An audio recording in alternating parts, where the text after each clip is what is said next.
Hey, what's up, movie buffs? I'm Jeremy, the pop culture nihilist, and I appreciate you stopping by my little corner of the internet to hear my thoughts on the movie The Flash. I saw this movie at 3 p.m. on Thursday. I was the first showing, yet for some reason I feel like I'm seeing it weeks after the rest of YouTube, but whatever, that's fine. I know that there's a lot of kind of behind the scenes stuff about this movie that in itself are super fascinating. Like, I've been making YouTube videos for like an embarrassingly long time, and I remember talking about The Flash with friends like 8 to 10 years ago. And after like year 5, I was like, look, this movie's never gonna happen. We might all think it's gonna happen, but it's not actually ever going to exist. I have friends that saw it like 2 weeks ago, and I'm like, I think you might be lying to me because this movie does not exist. I was not gonna believe it until I got to the theater, and there was this morbid curiosity about it because this was a very expensive movie. Over the past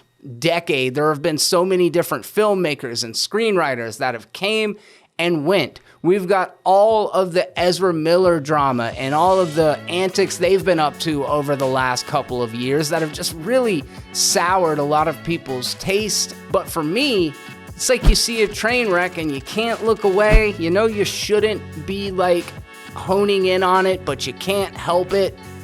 So I had to see this movie. I had to see what this movie was all about, and that's what I'm actually here to share my thoughts on. If you want to go down that rabbit hole, I highly suggest it. It's wild. It was directed by Andy Muschietti, who is responsible for the It movies, which made Warner Brothers a ton of money, so it makes sense. And I liked those It movies. I thought the casts were great in it, but I felt like it leaned a little too heavy into the VFX to be effectively scary. Man, talk about the VFX situation in The Flash, which I will. So, directed by Andy Muschietti, stars Ezra Miller and Michael Keaton and not Callie Hernandez, but like something Callie.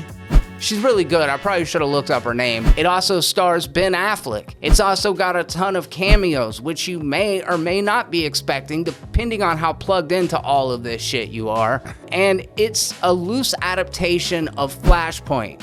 And it is about Barry Allen realizing that he can use the Speed Force for this newfound power in which he can travel through time. And he decides he's gonna go back and save his mother, who he witnessed her murder back when he was a kid. He's wondering, can he change fate? Ben Affleck's Bruce Wayne basically advises him against it, says like, you don't know what's gonna end up happening, and you could unravel time as we know it.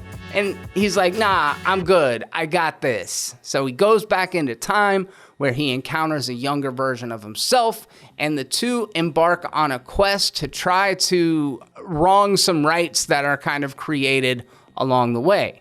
One of them being he should have never seen an older version of himself. It creates this paradox. You know how time travel movies are. They inherently are just a huge contradiction. There's no way to do time travel in a way in which it makes sense. I'm sorry, you could have some physicists try to break it down to me, but it is paradoxical in nature. But I'm gonna tell you, I had so much fun with this movie. It just really nails the tone of like a fun Saturday morning cartoon. We get Bruce Wayne at the beginning. He's in the gray and blue, out in broad daylight on his motorcycle, and the costume, it looks kick-ass. Alfred calls up Barry and he's like, hey, I need you to go and take care of some things while Batman's out trying to save the world. So Barry has to go to this hospital that's in the brink of collapsing, in the midst of collapsing. There's like a maternity ward on the top floor full of babies that all fall out the window along with like the, what do they call them, a wet nurse? Is that right? And they're all falling out the window in slow motion, and they're not just gonna fall to their death. There's like a tray of scalpels came loose and is like going at this baby's head. And then a bunch of chemicals, like a vat of acid, is coming towards this other baby. There's like all of this horrific stuff that's about to happen in one moment if Barry doesn't, use the Speed Force, but his caloric intake is like super important, so he's running out of gas and he's got to figure out a way to save these babies before his powers run out or whatever. It is hilarious. It is hilarious the way that it's set up and the way that it's played. But look, the babies look crazy. The babies look like Twilight baby crazy. Like, it is just ungodly VFX. I don't know what happened, but it didn't ruin it for me. I was kind of like, oh, what the fuck? But then I was also into the situation enough that it was just like a good time for me. It was hilarious. And then he's got to go and help Batman before Batman falls off a bridge. He shows up right at the same time as Wonder Woman, looking fine, by the way. I won't get too hung up on that. But they do get hung up on Wonder Woman's lasso of truth, and they drop some truth bombs that are also super funny. I don't want to go through and just like beat by beat talk about this movie, but then I also kind of do because I had a lot of fun with it. Like, this is still Snyderverse. These are all the characters cast in those movies, but they just work better. They're light and fun in tone, but it's not like shitty 2017 Justice League, and it's not super self-serious like Man of Steel, even though Man of Steel plays a massive role in this movie. If you've seen the trailers, you already know that. So it's got this sense of fun to it, like this buoyancy. It's light, it's enjoyable. I thought Ezra Miller was fantastic. Crucify me for that if you want to. I'm not saying this person is a good person. I'm just saying they kind of kicked ass in this movie. Both versions of Barry were super funny and engaging. And then it's also got a lot of heart. Like, the stuff between Barry and his mother is super touching. I come from an affectionate family. They might have been a little too affectionate for me to be comfortable with, but it still worked really well. In particular, one of the last scenes in the movie, I was talking to my buddy Julio on Let's Go Pensacola, which you can listen to on 92.3 or AM 1620 every Saturday at 4 p.m. And I laid out the plot of this movie to him back then before we started to get a lot of glimpses of what was happening. I won't lay it out here, but I think Julio owes me my flowers for just like calling it exactly. Supergirl, freaking awesome, dude. I know I said I wasn't going to get too much into the behind the scenes drama, but I remember when the first set photos of her came out and people were like, she's not hot enough.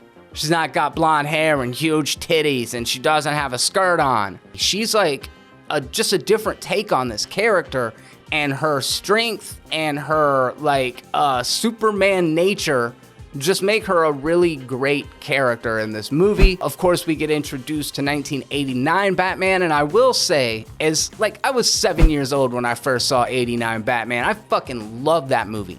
People are like, it's got problems. Every movie has problems. This movie's got problems. Every movie's got problems. But I love 89 Batman. I think it's a wonderful movie. I love the Danny Elfman theme. But because we saw the shit in the trailer, it didn't hit in the way that I wanted it to. It wasn't my favorite part about this movie, which, if I'm being honest, it was Barry and it was Supergirl. Michael Keaton's like old. He shouldn't be moving like that. He's like swooping and flying. Ben Affleck's Batman's flying all of a sudden. I just kind of went with it because it's the tone of this particular version. But if Batman wasn't a metahuman in the Snyderverse previous to this movie, he might as well be, dude. He might as well be. He's doing some pretty metahuman-y stuff. Watching the Man of Steel stuff go down from yet another perspective and learning what Barry's role in that was. It's just like, it's all really cool. But the VFX are crazy. And Annie Muschietti, commented on it. Some journalist kind of, I think, was like, yo, what's up with the criticisms about the VFX? And he's like, oh, that was on purpose. You think it looks weird? It's because Barry's in the Speed Force, therefore everything looks like Dwayne "The Rock" Johnson from the Scorpion King. And I'm like, I don't think that's a legitimate excuse, man. I think you're gaslighting us into trying to make us believe that you made this shit look shitty on purpose, and I ain't buying it. But you know what? I don't care that much about VFX. I don't care that Jurassic Park in 1993 looked better than 90% of the shit that Marvel and DC are putting out now. That's fine, because I don't need it to look hyper-realistic to go along with the story. And I was fine with it, except those babies look fucking crazy.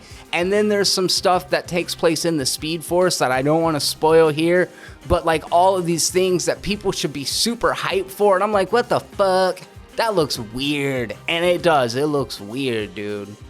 It looks weird. But I really had a good time with this movie. You know, was it worth 10 years and $350 million? Well, for me, I was expecting it to be a complete disaster and enjoying it ironically But ironically, I ended up actually enjoying it. It does have problems. Things that happen throughout it are just kind of stupid, but I like the theme of it and the difference between like fate and freedom of choice and how those two things can be at odds with each other. I really liked the young version of Barry and his naivete playing off of the Barry that we know now. It knows how to have a good time. It knows how to be a comic booky movie. I don't suspect it's going to be for all of the critics, but I think if you're just an audience member and you can get over the crazy looking babies and cameos that happen in it, you're gonna have a good time. A couple hours later, I started being more critical of it, and that's gonna happen. You know, you come out of a movie and you're kind of euphoric from the experience of it, and then after a while you're like, oh wait, some of that stuff. That said, I think you're gonna have a good time with it. On a scale of 1 to 5, I'm giving The Flash a 3.5 out of 5. It was kind of teetering on the line of either being a 4 or a 3. It just depends on how much you care about a cohesive story and good VFX. All things I normally do care about, but I went on the ride, man, and it was fun. I heard crazy hyperbole that it was like the greatest superhero movie ever. And I don't know about all that, but I do think it was one of the better Snyderverse movies, if not the best Snyderverse movie. Well, James Gunn's The Suicide Squad kicked ass. Peacemaker's a series, but it seriously kicked ass. The Batman, that's not in the Snyderverse. I don't know. It just depends. And all those people that are like, woke, agenda. It's not that kind of movie, man. It's not that kind of movie. It was just a good time. But that's just my thoughts on it, you know? I could be wrong. You might feel differently than me, and you know what? That's okay. I hope this wasn't too spoilery, but if you've seen the trailers, you kind of already know, and if you read anything on the internet, you probably know a lot more than I told you about. But regardless, let me know what your thoughts are down in the comments section. I really do appreciate you stopping by for this review. I know there's a lot of places you can get movie reviews, so the fact that you decided to come by and spend 10 or 15 minutes hearing from me, it really means a lot. If you enjoyed it, click the thumbs up button. If you want to stay up to date with all sorts of content, including some video essays that I've got coming up, make sure you hit that subscribe button followed by the bell so that you get notifications every time I drop a new video. Also down in the description, I will post links to my Patreon. Been doing some wrestling content, all sorts of stuff. Thank you again. I'm Jeremy, and until next time, be terrible. Peace.